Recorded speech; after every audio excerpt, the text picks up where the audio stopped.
Imagine for just a second that you are handed the worst possible news a human being can receive. Oh boy, the ultimate bad news. Yeah, exactly.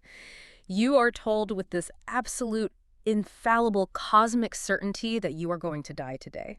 Like the hour is fixed, the thread is cut, the end is quite literally here. Right. But right as that icy panic starts to seize your chest, you get a loophole. And it is a completely bizarre, almost unthinkable loophole. You can continue to live out your full, natural, biological life, but only on one highly specific condition. Okay, what is it? You have to find someone else willing to die in your place. Wow. Yeah. Someone has to voluntarily step up, take your doom upon themselves, and walk into the grave today, right now, so that your lungs can keep drawing breath. What do you do? I mean, would you even ask anyone? That is, it's a staggering scenario to wrestle with. Right. It strips away all the polite societal illusions we carry around about self-preservation and nobility. It really backs you into a psychological corner. It leaves you with something incredibly raw, you know? It forces a confrontation with the fundamental value of human life and tests the absolute outer limits of human love. Yeah. Could you look your aging parents in the eye and ask them to forfeit their twilight years for you? Or your best friend. Or your spouse. Exactly. And let's push the thought experiment to its absolute limit. If someone actually looked at you and said, yes, how do you live the rest of your life knowing the price that was paid for your tomorrow? It's the kind of premise that makes you deeply uncomfortable because, well, you aren't entirely sure how you or the people you love would actually behave in that moment. Spot on. And that raw, uncomfortable scenario isn't just some modern ethical puzzle. It is the exact premise of the narrative we are plunging into today. The vision of this deep dive is highly specific and, honestly, profoundly beautiful. It really is. We are exploring the ancient Greek play called Alcestis. It was written by Euripides and performed way back in 438 BCE. Which is such an incredible piece of literature. It totally is. But we are not doing this just to appreciate a dusty piece of classical antiquity. We are exploring this play alongside a really rigorous, detailed theological framework. And the goal of the absolute center of gravity for our conversation today is to answer this question. How can reading an ancient, pagan, tragic comedy about a cowardly king actually deepen your love for Christ and inspire a fuller devotion to him? Which, I have to say, sounds completely counterintuitive right out of the gate. Oh, totally. I mean, we are talking about a text from 5th century BC Athens. It's emerging from a culture entirely steeped in the worship of the Olympian pantheon. Right, lots of pagan gods. Exactly. It's a story populated by mythical heavyweights like Apollo, Heracles, and this literal personification of death. To use that as a lens for viewing the gospel seems like a massive category error at first glance. Right, it feels like we're mixing two completely different worlds. But the textual and theological connections are absolutely brilliant. We are looking at the translated text of Euripides' play, specifically utilizing the introductory insights of the great classical scholar Gilbert Murray. Right, Murray's notes are fantastic. They are. And we're looking at that alongside a deep biblical theology synthesis that maps the play's themes, so things like sacrifice, hospitality, and the conquest of death directly onto the theology of the Old and New Testaments. Okay, but before we get into the actual plot mechanics, because they are wild, we really need to establish the weird genre-bending space this play occupies in literary history. Because Alcestis is not your standard, straightforward Greek tragedy. Not at all. It is what classical scholars consider a mutant piece of theater. That is probably the most accurate way to describe it. To really understand Alcestis, you have to understand the environment of the city Dionysia, which was the great Athenian theater festival. Right, the big annual competition. Exactly. Playwrights would compete by submitting a tetralogy, a sequence of 4 plays. The first 3 were heavy, emotionally devastating philosophical tragedies. We're talking about plays dealing with patricide, incest, war, the utter destruction of noble houses. Just incredibly dark stuff. It was psychologically exhausting for the audience. So for the 4th slot, the tradition demanded what was called a satyr play. Which was essentially an ancient palate cleanser, right? Precisely. A satyr play was a wild, boisterous, often half-drunken comedy. The course consisted of satyrs, these mythological creatures, half man, half beast, who were the chaotic followers of Dionysus, the god of wine and revelry. Right, the party god. Right. And the whole point was comic relief. They took the heroic, mythic figures from the serious tragedies and threw them into absurd, undignified, often crude situations. It was a pressure valve to release the intense emotional buildup of the previous three tragedies. I always think of it like binge watching three intense, grim, true crime documentaries in a row. Oh yeah, that's a great comparison. And your brain just can't take it anymore, so you immediately switch over to an episode of a really absurd sitcom just to remember how to laugh. That is a perfect modern equivalent. But here is the massive historical twist that sets our stage today. When Euripides competed in 438 BCE, he refused to submit a traditional satyr play for that fourth slot. He just broke the rules. He did. Instead, he submitted Alcestis. Scholars often referred to it as a problem play or a prose-satiric play. It maintains the stately language, the royal setting, and the profound themes of a tragedy. I mean, it deals with existential dread, grief, and self-sacrifice. Right, the heavy stuff. But Euripides weaves in these unmistakable elements of dark comedy, biting irony, and mythic farce that the audience expected from the satyr tradition. He deliberately pushes the boundaries of the genre. So you get this totally mixed tone. Exactly. You end up with a play that demands you weep at a genuinely heartbreaking farewell speech in one scene, and then laugh uncomfortably a few scenes later because the characters are acting with such tragic, hypocritical absurdity. Okay, let's unpack this. Because the setup of the plot is where that tragicomic genius really takes hold. The play opens at the royal estate of King Admetus in fairy Thessaly. And we quickly learn that Admetus has had a very unique house guest. Right, a literal god. Yeah, the god Apollo. According to the lore, Apollo had infuriated Zeus. He killed the Cyclops who forged Zeus's thunderbolts. And as punishment, Zeus stripped Apollo of his divinity temporarily and forced him to serve a mortal man for a year. Such a classic Greek mythology setup. Totally. And that mortal was King Admetus. Now, Admetus treated this disguised god with such immaculate, overwhelming hospitality, the vital Greek concept of xenia, that Apollo decides to repay him with a massive favor. Which kicks off the whole plot. Yes.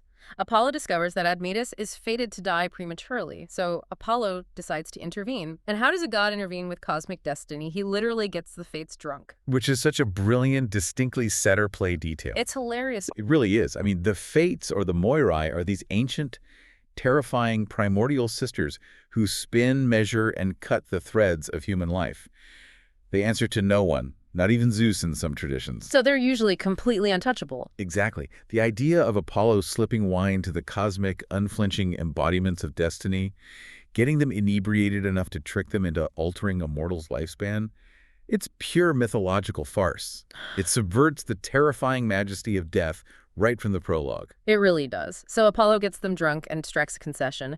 Admetus can escape his fated hour of death, provided he finds a willing substitute to go to the underworld in his place. Right. And this is where the mythic farce slams face first into brutal, ugly human reality. Because Admetus actually goes around asking people to die for him. He really does. He doesn't stoically accept his fate. He goes to his father, Pheres, who's an old man, right at the twilight of his life. He goes to his elderly mother. And he essentially pitches them, look, your lives are mostly behind you. You've had a good run. You've ruled. You've seen your son grow up. Would you mind stepping into the grave today so I can keep being a young, vibrant king? And how do they react? They both look at him and flatly refuse. The psychological realism Euripides injects here is striking. He strips away the noble Homeric facade. You would assume, in a standard heroic legend, that the aged parents would gladly lay down their lives for their royal son to secure the future of the dynasty. Right, for the good of the kingdom. But Euripides shows us that they cling to the sunlight just as fiercely, if not more fiercely, than the young king does. The instinct for self-preservation overrides the patriarchal duty to the heir. Which leaves Admetus in a really bad spot. It does. The only person in the entire kingdom, the only person in his life who volunteers to take his place, is his wife Alcestis. She steps up. She agrees to be the substitute. And this is exactly where the modern reader gets completely blindsided. Because we are culturally conditioned by centuries of literature to expect an epic, sweeping romance here. Oh, absolutely. If a woman volunteers to die for her husband, we expect the husband to be this tortured, noble, romantic hero who falls to his knees, begs her not to do it, and desperately fights fate to save her. Like Romeo and Juliet level stuff. Exactly. But when you actually read the text of Alcestis, Admetus comes across as an unbelievable coward. He is a self-deluded narcissist. He just accepts her sacrifice. He lets her die for him. It's hard to read, honestly. It is. And Yeah. what makes it almost nauseating is that as she is literally dying on stage in front of him, slipping away, he is weeping and making these extravagant, highly poetic, theatrical promises about how much he's going to mourn her. Yes, the juxtaposition of their characters in this death scene is devastating. Admetus is entirely wrapped up in the idea of her sacrifice and the performance of his own grief. He's making a show of it. He really is. He is an artist of his own misery. While she is losing her life, he is monologuing. He promises her that he will banish all joy from his house. He swears he will stop all the revelry, that he will never touch the lute again, never listen to the flute. So dramatic. It goes further. He goes so far as to promise he will have a master craftsman carve a lifelike statue of her, and he will lay it in his bed and hold it and cry out her name in the empty night. That is just wow. It's incredibly lush, poetic rhetoric, but it rings entirely hollow. He is aggressively romanticizing her death while simultaneously permitting it to happen so he can save his own skin. It is the ultimate main character syndrome. He's making her death entirely about himself, like, oh, look how profoundly sad I'm going to be when you were gone. Right, focusing on his feelings. Meanwhile, she's the one who actually has to stop breathing. And Alcestis' response to all this soaring poetry is remarkably grounded. She doesn't deliver a sweeping speech about the eternal, unbreakable bonds of their romantic love. She doesn't swoon. She is incredibly, almost chillingly practical. Exactly. Her concept of love in this moment is fiercely protective, homely, and pragmatic. She isn't dying out of starry-eyed romance. She's dying a tactical death. A tactical death. I like that phrasing. It really is. She looks at her two young children, and she calculates the socioeconomic reality of her era. If Admetus dies, the kingdom is thrown into chaos, and her children become fatherless orphans in a brutal aristocratic age. Right, they'd be incredibly vulnerable. They lose their protector and their status. If she dies, they retain their father, their royal lineage, and their inheritance. Her primary driving concern is the preservation of her children. And because of that, she extracts a very firm, businesslike oath from Admetus before she dies. The non-compete clause of the ancient world. Basically, she essentially says, I am purchasing your life with my own. In exchange for this ultimate price, you must swear to me that you will never remarry. Do not bring a stepmother into this house. It is a cold, desperate transaction. She is securing her children's future. She explicitly says, better a serpent than a stepmother. Which is quite the line. It really is. She's not talking about the tragedy of unrequited love. She's talking about the dangerous reality of household politics in antiquity. A new wife would want her own children to inherit, putting Alcestis' children in physical danger. So he swears the oath. But the shadow cast over the entire scene is the absolute, unquestionable selfishness of Admetus. He gets to live, but his life is bought with the blood of the one person he was supposed to protect. What's fascinating here is how this brings us to the first major theological insight when mapping this play onto biblical theology.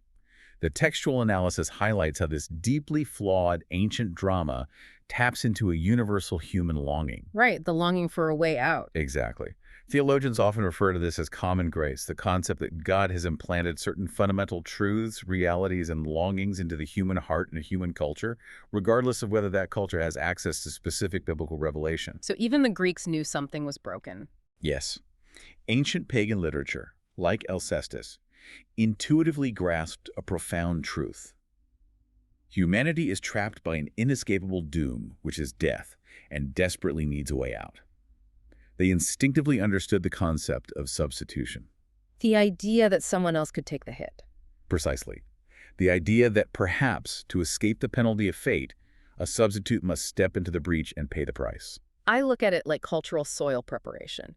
The concept of a substitutionary death wasn't just invented in a vacuum by Christian theologians in the first century. It was a desperate, intuitive hope that had been echoing through human history for centuries. It was already there in the cultural consciousness. The ancient mind was already wrestling with the terrifying math of mortality. Like, if the debt is owed, can someone else pay it? Yeah. So when the gospel is later proclaimed across the Greco-Roman world, when the apostles start preaching that someone did take your place, the cultural and philosophical categories were already deeply embedded in the soil. The audience had an existing framework to understand the magnitude of the claim. Precisely. The pagan mind recognized the absolute necessity of a substitute. But Euripides, in his brilliance as a playwright, also recognized the tragic, inevitable limits of any human substitute. Because it's a flawed system. Very much so. Alcestis' sacrifice is noble. undeniably so. But her nobility only serves to fiercely highlight Admetus's failure. The play exposes the brutal reality that human substitution is fundamentally broken, Why is that? because it relies on either the cowardice, the exploitation, or the manipulation of others. For one human to act as a substitute for another in this way, a moral boundary has to be crossed. And that leads perfectly into exploring the grammar of love, which is heavily emphasized in the theological synthesis of this play. We know the Greeks had a highly nuanced vocabulary for love, right? And the specific type of love operating in the household of Admetus is very distinct. Yes, the linguistic analysis of the Greek concepts of love is crucial here. In Alcestis, the relational dynamic between Admetus, his wife, and his parents is largely governed by the concept of philia. Philia, right, is Now, we often translate philia simply as friendship or brotherly love, but in the socio-economic reality of the ancient world, it was much broader and more pragmatic than that. so it wasn't just about warm feelings. Not at all. Philia encompassed loyalty, duty, and the mutual obligations you owed to your kin, your political allies, and your oikos, your household or estate. It was about an alignment of interests. Okay, that makes sense. So Alcestis is demonstrating the ultimate apex expression of philia. She is fulfilling her duty to the preservation of her household and her husband to the absolute maximum extreme. She is the perfect ally. But when the New Testament writers articulate the love of Christ, they don't primarily rely on philia. They elevate a different word, agape. Exactly. Agape is the selfless, volitional, covenantal love. It was a love that actively seeks the highest good of the other, not out of duty, not out of mutual obligation, and certainly not because the recipient has earned it, but out of a sheer self-giving choice. It's an unearned gift. Right. Now, the theological analysis points us to John 15:13, where Jesus says, "Greater love has no one than this, to lay down one's life for one's friends." In the original Greek, that's laying down your psyche, your life or soul for your friends. So if we look at that on a purely surface level, Alcestis is the perfect literal embodiment of John 15:13. She lays down her psyche for her philos, her husband and ally. She does, and it is a striking, beautiful pagan reflection of that truth. But the biblical analysis demonstrates how the New Testament simultaneously affirms that noble shadow while fiercely critiquing and transcending it. It goes further. Much further. Christ didn't merely die for his friends so they could temporarily evade a biological fate. The Christian narrative pushes the concept of substitution infinitely further. Christ dies for his enemies. He dies for the ungodly. The Apostle Paul lays this out explicitly in Romans 5, stating that while we were still sinners, Christ died for us. That's a huge difference. It is. Alcestis dies for a quote-unquote good man, a king, her provider, to keep him functioning in the world. Christ dies for those in active rebellion against him to achieve true, eternal atonement. And that critique becomes razor sharp when we bring Ephesians 5 into the conversation. Ephesians 5:25 is the famous text where Paul writes, "Husbands, love your wives, just as Christ loved the church and gave himself up for her." When you hold Ephesians 5 up against the text of Alcestis, the contrast is almost violent. As I was reading through this, I realized Admetus is a terrible reverse mirror image of Christ. That is a fascinating parallel. Break down how you see that reverse reflection operating. Well, think about the biblical framework of covenantal headship. Christ is the bridegroom, the husband. The church is the bride. In Ephesians, the mandate is that the husband Christ voluntarily absorbs the wrath, goes to the cross, suffers, and dies to save his bride from the penalty of death. Right. The head sacrifices for the body. Exactly. The head sacrifices himself for the body. But in the world of Alcestis, the husband demands that the bride die for her. Admetus is the head of the household.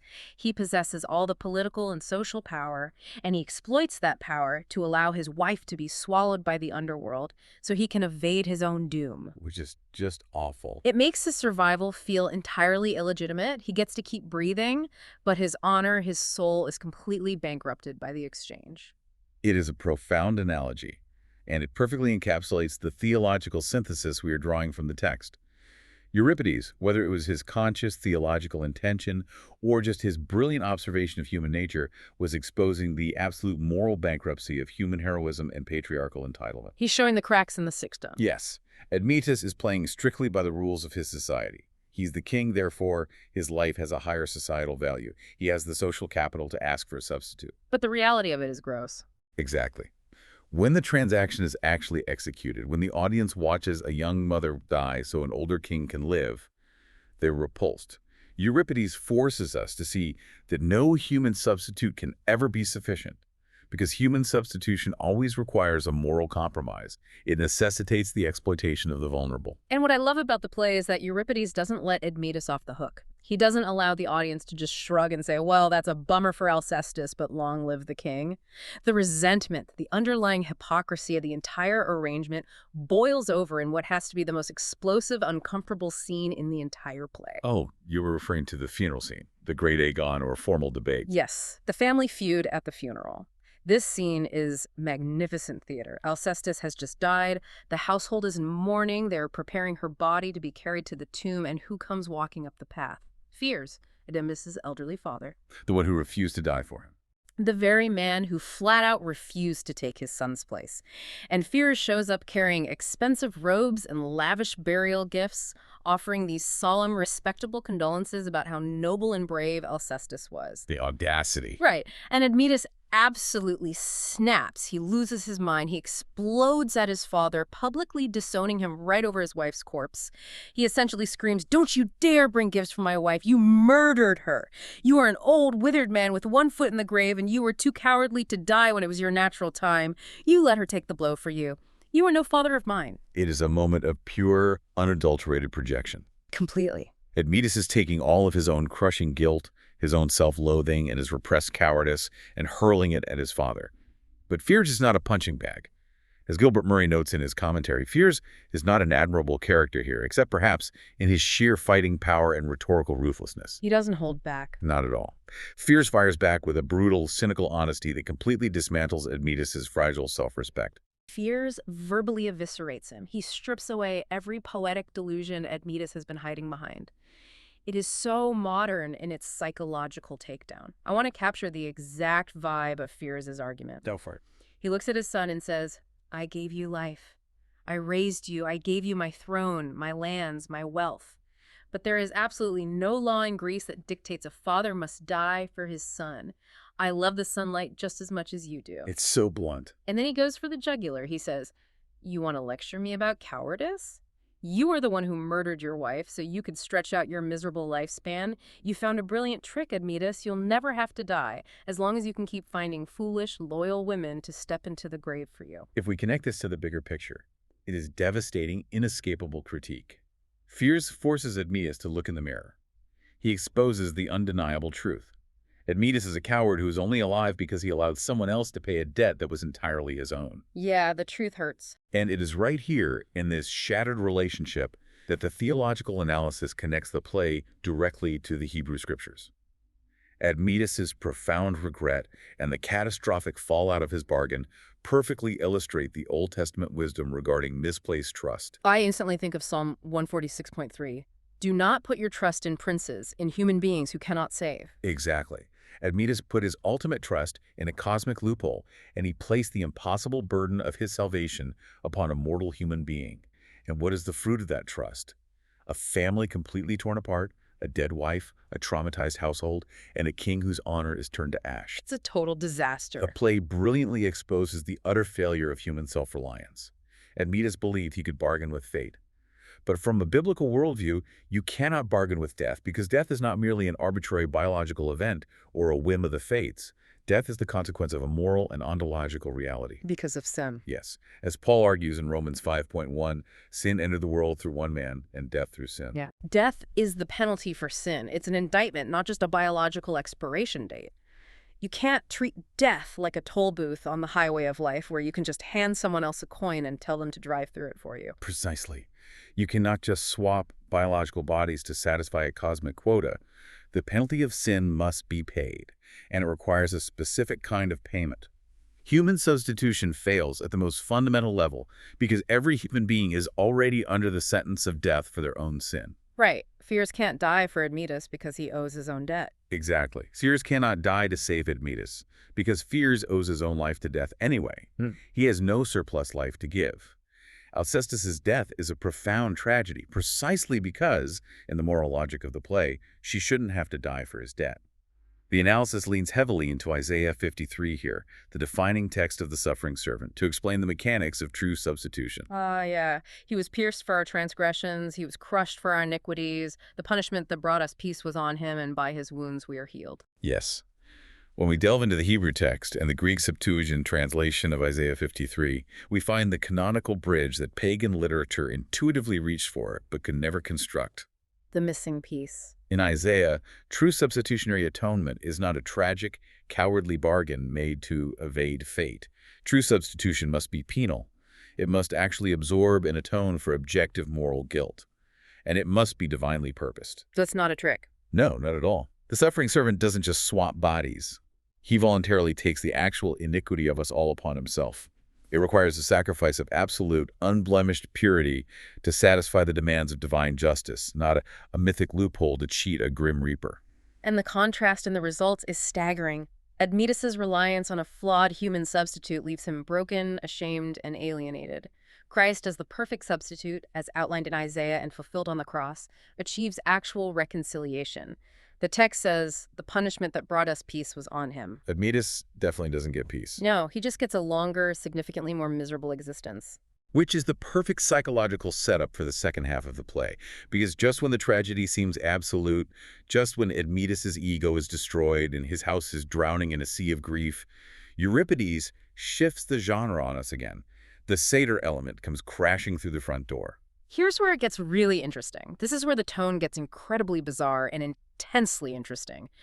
Right in the middle of this dark, somber period of mourning, there is a loud knocking at the gates. And who is standing there? Heracles. The muscle of the Greek gods. The ultimate macho, club-wielding, lion skin-wearing demigod of Greek mythology. He is in the middle of his labors, on his way to Thrace to battle some man-eating horses, and he needs a place to crash for the night. Now we have to return to the concept of xenia, hospitality. To the Greeks, xenia wasn't just about being polite, it was a sacred duty overseen by Zeus Xenios. Turning away a guest, especially a legendary hero, was a massive social and religious taboo. And Admetus is obsessed with his reputation. He is. Admetus is obsessed with his reputation as a flawless host. He cannot bear the thought of turning Heracles away, even though his wife's corpse is literally in the next room being prepared for burial.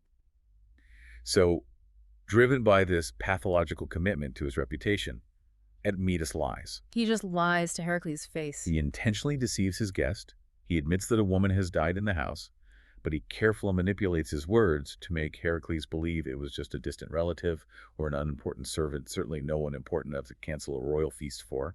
He puts on this terrifyingly brave face, ushers Heracles into the guest quarters, and orders his household staff to prepare a massive feast and to physically lock the interior doors so Heracles won't be able to hear the wailing of the funeral procession. So absurd. And this setup gives us one of the most darkly comedic, pro-satiric scenes in ancient literature.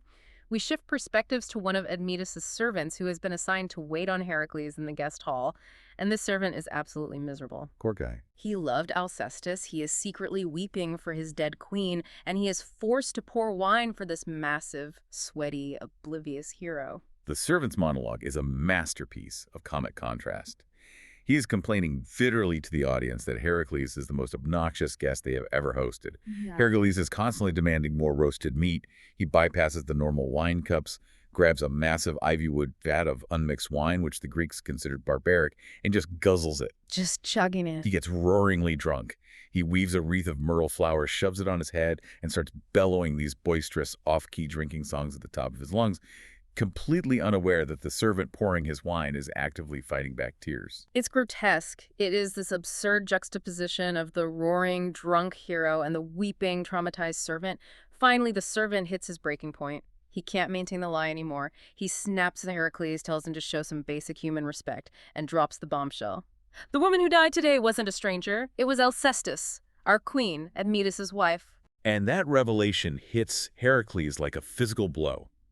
The alcohol instantly evaporates from his mind. He is mortified. He feels terrible. He realizes the magnitude of the social faux pas he has committed, feasting, singing, and getting drunk in a house crippled by profound sorrow.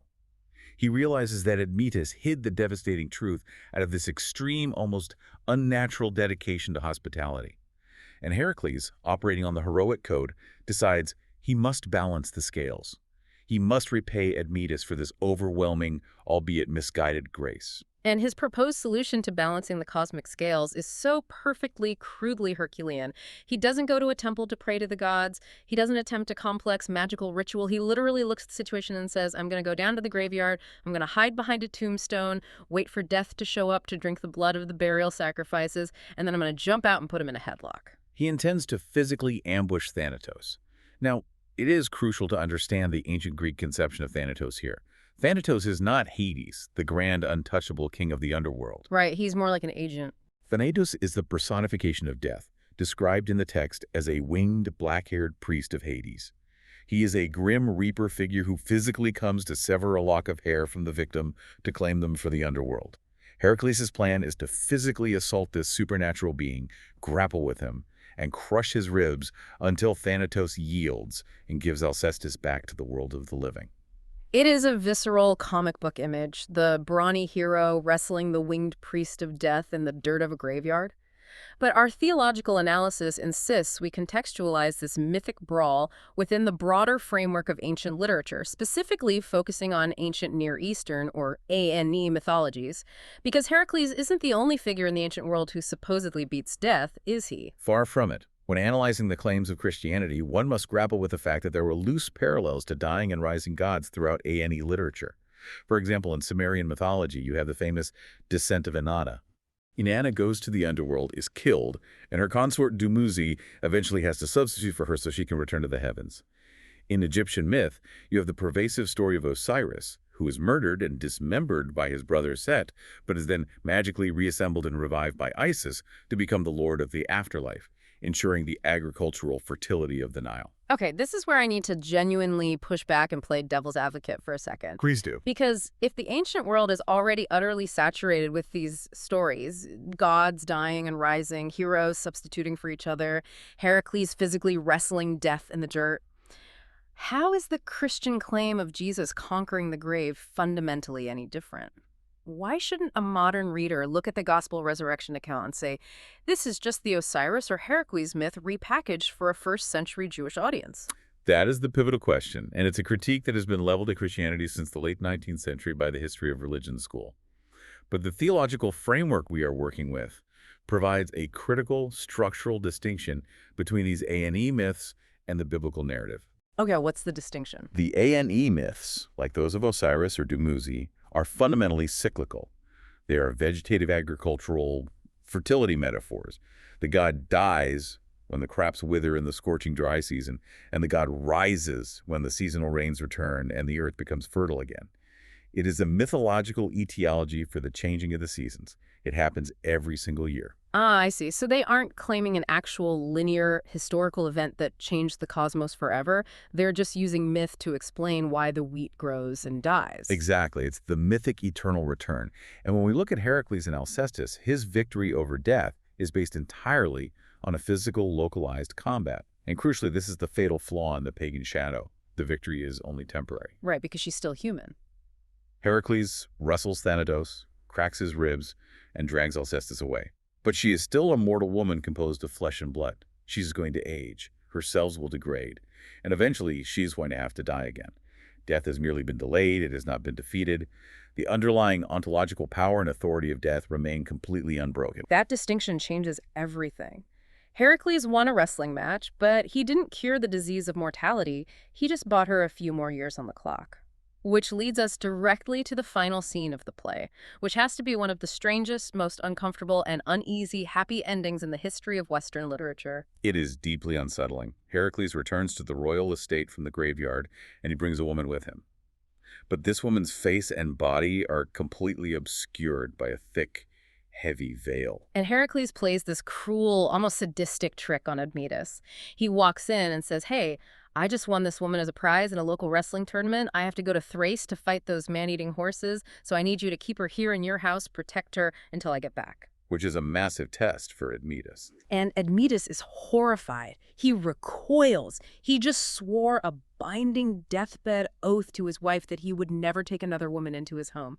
He begs Heracles, I can't do that. My citizens will despise me. If I have a young woman living under my roof, it will look like I've already replaced Alcestis. The optics are terrible. Please, take her to another lord's house. But Heracles relentlessly insists. He pushes and pressures Admetus. He forces Admetus to physically extend his hand, to take the veiled woman's hand and lead her into the house. And Admetus is just hating every second of it. Admetus actually turns his face away, reaching his hand out blindly behind him, as if he's being forced to touch a venomous snake, terrified of betraying the vow that cost his wife her life. And the very moment his hand grasps hers, Heracles rips the veil away. And there she is. It's Alcestis. She has been dragged back from the grave. Admetus cries out in shock and overwhelming joy, asking if it is truly her. This raises an important question, though. Yeah, this is supposed to be the triumphant, happy ending. Why does it leave the audience feeling so hollow? Why is the reunion so deeply unsettling? It feels hollow because of the specific state in which Alcestis returns. When the veil is pulled back, Alcestis does not speak. She does not utter a single syllable of greeting or joy. She is completely mute. It's so eerie. When Admetus asks why she won't speak to him, Heracles explains that she is forbidden to speak. She's been consecrated to the gods of the underworld, and she must remain in silent purification for 3 days before she is permitted to rejoin the world of the living. She just stands there on the stage, a mute, traumatized, ghost-like figure who has stared into the abyss of the underworld and has been forcibly dragged back into the light. The reunion is entirely tainted. Yes, Admetus gets his wife back biologically. But what is the state of his soul? His honor is completely in tatters. Every servant, every citizen in Pherae knows he is a coward who allowed his wife to die for him. The trust in their marriage has a permanent, ugly scar across it. It's never going to be the same. And, as we established, death is only delayed. The clock has simply been reset. She is going to die again. And next time, there won't be a mythological frat boy passing through to put the Grim Reaper in a headlock. This is exactly where the theological analysis we are using reaches its absolute peak. It takes this profound inadequacy of the pagan shadow and contrasts it with the superior permanent reality of the biblical fulfillment. We must look at the specific New Testament texts and the underlying Greek grammar to understand how Christ provides the ultimate ontological solution that Heracles could never even approach. Let's start by looking at Hebrews 2:1-15. Since the children have flesh and blood, he too shared in their humanity so that by his death he might break the power of him who holds the power of death, that is, the devil, and free those who all their lives were held in slavery by their fear of death. If you lay that passage directly over the heroic rescue in Alcestis, the contrast is blinding. Heracles wrestles Thanatos to temporarily delay the biological death of one single woman. But Christ, according to the writer of Hebrews, actually assumes human flesh to destroy the power of death at its very root. So, he goes to the source. He doesn't just put the Grim Reaper in a temporary submission hold. He legally and ontologically nullifies the authority of death. And look at the psychological result. He frees humanity from the lifelong slavery of the fear of death. Admetus was utterly enslaved by the fear of death. That fear is precisely what made him a coward and a manipulator. Christ's victory eradicates the foundational fear that makes cowards of us all. Because Christ actually paid the penalty. The debt is cleared. Death has no more legal claim to press. But the theological analysis goes even deeper into the mechanics of this by examining 1 Corinthians 15, right? This is where the linguistic framework gets truly fascinating. Yes. The analysis brings in a brilliant grammatical framework developed by the Greek scholar Constantine Campbell, focusing specifically on what is called verbal aspect in Koine Greek. In 1 Corinthians 15, Paul writes his great treatise on the resurrection, climaxing with the declaration, "Death has been swallowed up in victory." Campbell's framework analyzes the Greek verbs used here for death being swallowed up, noting that they are in the perfective aspect. Now, let's make sure we are tracking the nuance here. We aren't just talking about a past tense action, right? What exactly does the perfective aspect communicate regarding the defeat of death? That is a vital distinction. Verbal aspect in Greek isn't strictly about time past, present, or future. It is about the author's chosen viewpoint, the spatial perspective from which they're describing the action. The perfective aspect views an action from the outside, looking at it as a complete, decisive, whole event. Okay, so like looking at the big picture. Think of it like a helicopter view of a parade. You see the beginning, the middle, and the end all at once as a single, completed reality. When Paul uses perfective verbs to describe death being swallowed up, he is grammatically emphasizing that the defeat of death is a permanent, decisive, unchangeable transformation. The perishable puts on the imperishable. It is an absolute state change. Wow. It is not a temporary wrestling match where death is pushed back into the shadows for a few decades. Death is swallowed whole. Its existence as a threat is decisively terminated. That is a massive structural contrast to Alcestis's return. Her return is fragile, it's a reprieve, it's a temporary parole, but Christ's victory is perfective, it is whole and permanent. And to layer this even further, the analysis looks at the Gospel of John, specifically chapter 11, the story of the raising of Lazarus, which provides another crucial linguistic key. Indeed. In John 11:25 to 26, standing outside the tomb of a man who has been dead for 4 days, Jesus makes one of the most audacious, paradigm-shifting claims in human history. He says, "I am the resurrection and the life. The one who believes in me will live, even though they die, and whoever lives by believing in me will never die." The linguistic analysis highlights two profound things happening in the Greek here. First, the specific word Jesus uses for life is Zoe. Which is distinctly different from bios. Entirely different. Bios refers to biological life, the mechanics of breathing, cellular division, a beating heart existing as a carbon-based organism in time. That is what Heracles won back for Alcestis, a few more years of bios.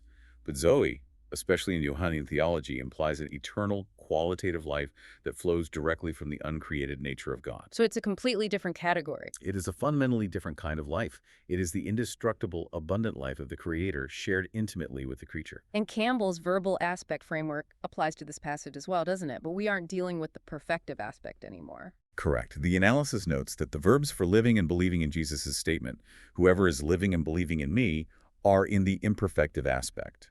If the perfective aspect is the helicopter view of a completed whole, the imperfective aspect views an action from the inside, down on the street level. Like you're walking in the parade yourself. Exactly. It describes an action in progress, an ongoing, continuous reality.